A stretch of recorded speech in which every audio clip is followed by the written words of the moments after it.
water wonders on live events. The last time I showed you a modeling system, a very simple one that you could do at home, that demonstrated how if you unwrap the built environment, you can allow more of the rainwater to soak in rather than run off. And these are all parts of things called stormwater best management practices, or BMPs. Some of these are particularly called low impact development or green infrastructure, which are BMPs that really mimic the natural environment, and utilizing more of these will go a long way and reduce the amount of water pollution that enters into our nearby water bodies. Today we want to take you on a little scavenger hunt to show you some of the city installations that have been put in place to help soak in the water and reduce the amount of runoff that goes into a nearby Alloway Canal. Here at the Alloway Neighborhood Park, installations were put in 2017, including a portion of the parking lot was dug up and made into this rain garden. Rain gardens are planted depressions designed to allow water to run in, soak in, and remove pollutants like grease, oil, and other toxins. The dirty water flows into this area and soaks into an amended soil layer. Some is taken up by these native Pohinahina plants, and through evapotranspiration helps to improve air quality and cool the area, while the remaining cleaner water will soak through and into the native soil, eventually aiding the continued availability of our drinkable groundwater.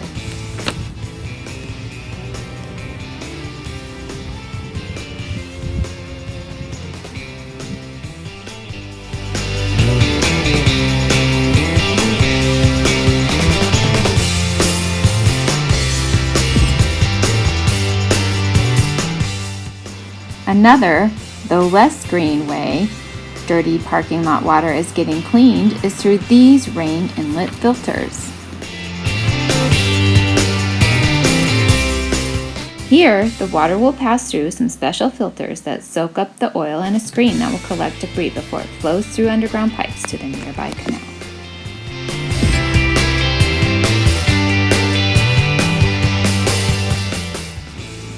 More improvements were made in 2017 to the Alloway Community Park as well, including a vegetated swale.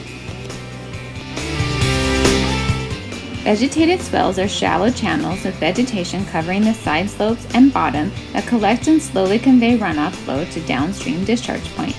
Again, the water gets cleaned by filtration from the vegetation, the subsoil matrix, and infiltration into native soils.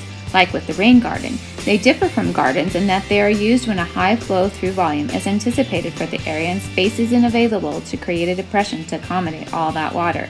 These still help to clean the water by slowing the water flow, trapping dirt and toxic trace chemicals, and promoting infiltration and evapotranspiration. The community park also received its own rain garden and grass infiltration areas, which not only helps to clean the parking lot water, but alleviated ongoing issues with ponding.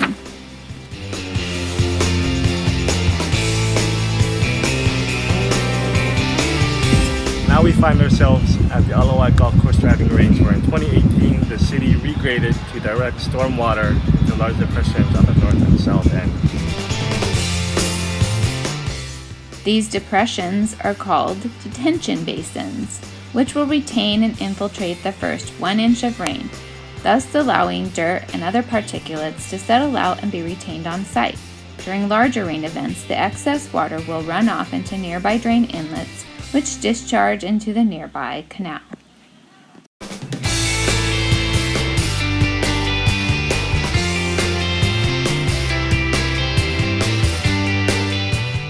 A newer and more novel installation at the Alloway Golf Course driving range was the installation of pervious pavement in the parking lot.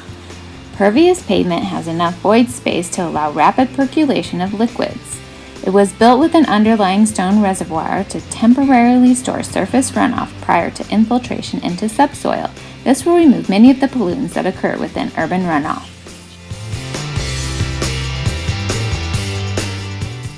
An infiltration area, or buffer strip, was also installed near the parking lot.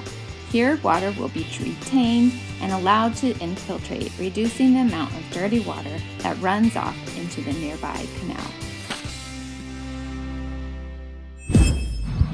As we journey further into Waikiki, we find ourselves here at the parking lot of the Waikiki Shell to find another green pavement.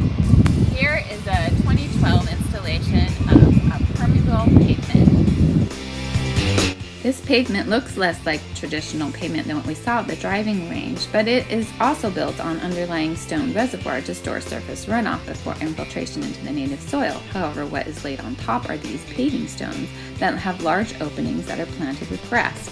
Keeping the grass growing creates its own challenges with these types of installations, but the added treatment and cooling effect from plants can be well worth it.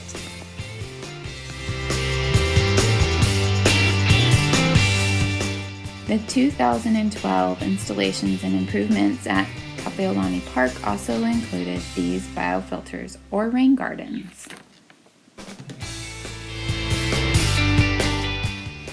Finally, the largest installation that was done during this time was the installation of this vegetated swale along the entire length of the parking lot. As you recall, vegetated swales are shallow channels with vegetation covering the side slopes and bottom that collect and slowly convey runoff flow to downstream discharge points. The water gets cleaned by filtration from the vegetation, the subsoil matrix, and infiltration into native soils, like with the rain garden. However, they differ in that they are used when there is expected to be a high flow-through volume and there isn't enough space to create a larger depression to accommodate all that water. They still help to clean the water by slowing the water flow and trapping the dirt and toxic trace metals and promoting infiltration and evapotranspiration.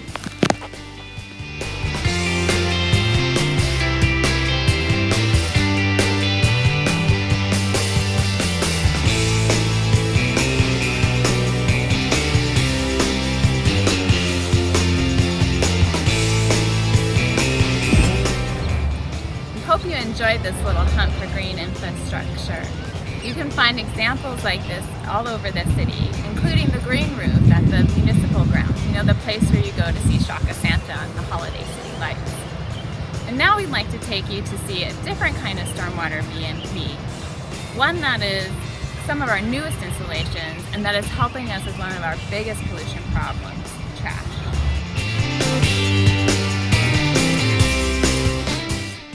These are automatic retractable screens. They work by keeping debris from entering into the storm drainage system from the street gutter openings. However, during heavier rainfall events, the screen will collapse in from the increased water flow pressure so that the streets don't flood. Though these are pretty great systems, they do require a robust ongoing street sweeping schedule. Otherwise, we'd just be collecting the trash and debris until a big rainfall event pushes it all into the system again.